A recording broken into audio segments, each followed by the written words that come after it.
What is up, guys? So, what are we going to do today? Hey, we're actually going to get into something a little fun. Today, see this here? This 13 Canyon Copper Santa Fe. This is my wife's car. And this is a problem. Skitty boop boop yeah.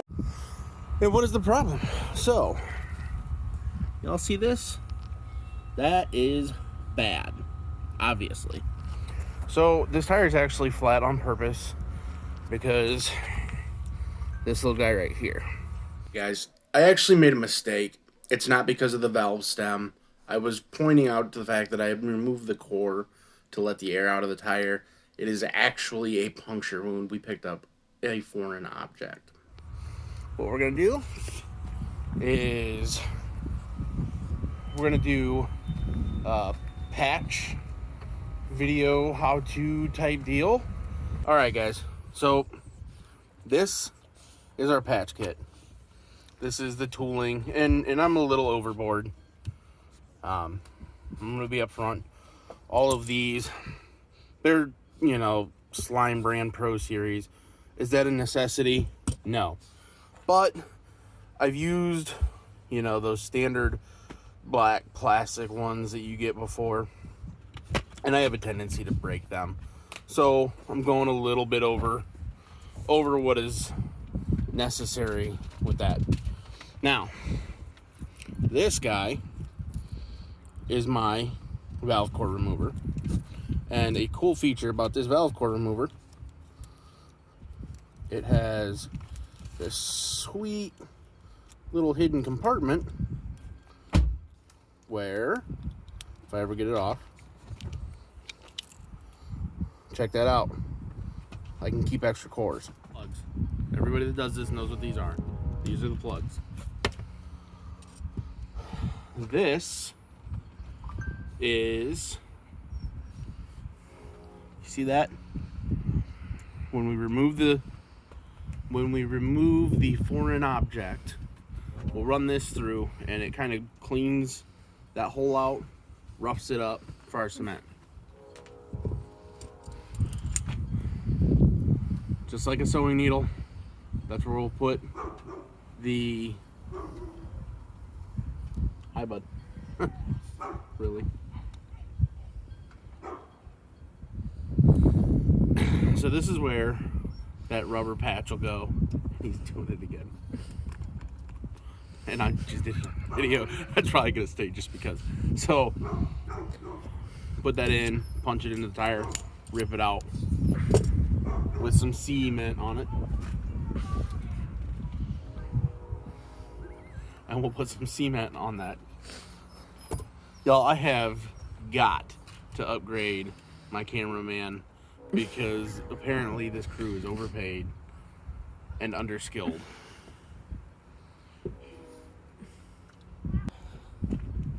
So, we need to clear the foreign object. And like I said, I pulled the valve core out of this tire so that I could make sure that there was no air pressure on it. Look at this. Wherever we picked that up, it's pretty good. Definitely got a good penetration. So, now that we've properly disposed of our foreign object, we'll come back here. We take this back to that hole. Ooh, she's a toughie.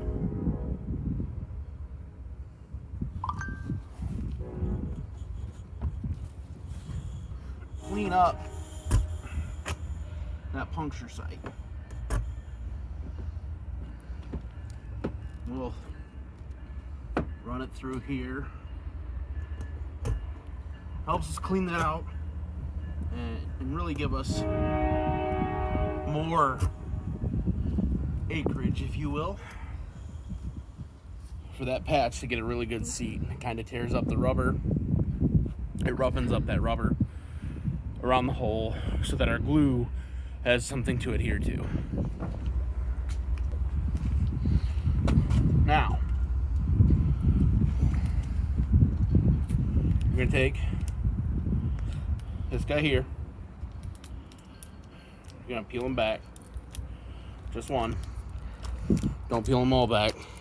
So what is that? This is your patch. It's a rubber. It's got butyl in it. Butyl is a rubber glue. So, I'm going to feed this guy in here. About a 50-50 split. Now, this is not a necessity. I just like it. It's not necessary to do it the way I do it. I've heard of guys putting a patch in dry and it holds and does everything it needs to do. That works for you, that's fantastic. I'm gonna put a little bit on the site.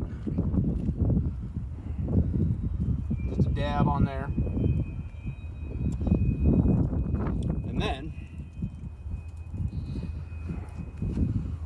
we take this guy, line it up with that hole.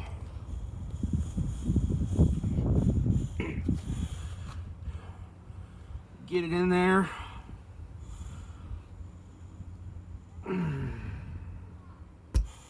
Now this part is crucial. When you come out of this, you need to come straight back. No twist, just rip it.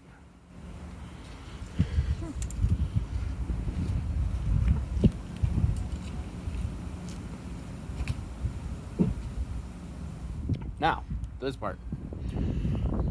Here's your valve core. Here's your valve core tool. Sits right up in your valve stem. About like that. And you just screw this in. It's just a common threaded. Go till she's tight. And voila. That's what maintains your air. That is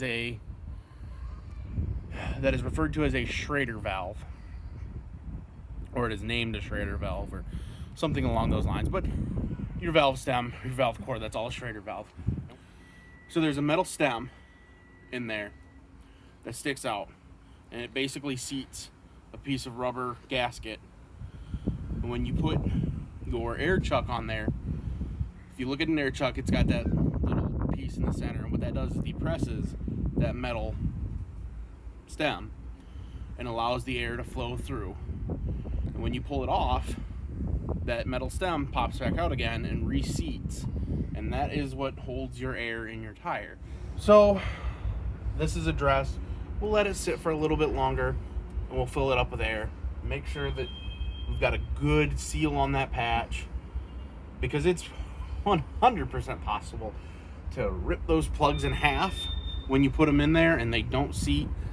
Not very often, but it does happen.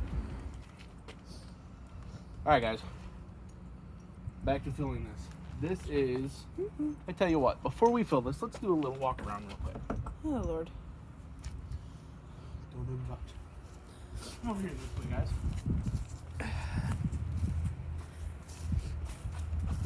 A lot of us know, not everybody knows. Really good trick. Come in here, and I want you to get a good look at this sticker right here. Okay. So you guys see this sticker. If you don't know, this sticker is where we are going to get the pressure for the tires. And on this model, 33 PSI. Ooh. You want a trick to recenter that? Yeah. Oh, goody. He trusts his wife with his toys way too much. All right. So this style of air chuck is my favorite. I prefer these self-reading. They're not always the greatest, but they're the ones I like.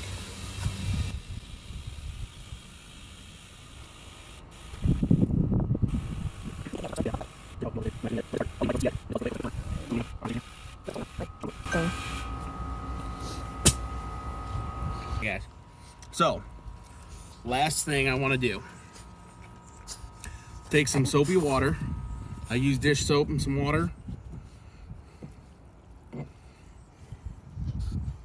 Now, if you want to know why I'm doing that. You looking for bubbles? Yes, ma'am. Okay, not those bubbles that I just created. That was on me. But you see there are no new bubbles being formed. The bubbles that are there because I dumped foam. At that point, I'm going to call this repair good. We're going to reassert our valve cap or reapply. With the assistance of the Mr. E-Root mascot, Han Solo, and his partner in crime, Blitzen the Wonder Dog. All right, guys. Thank you for joining me once again. Hope this is a little helpful, a little informational. Maybe we can work on making these better for the next time. You guys have a good one.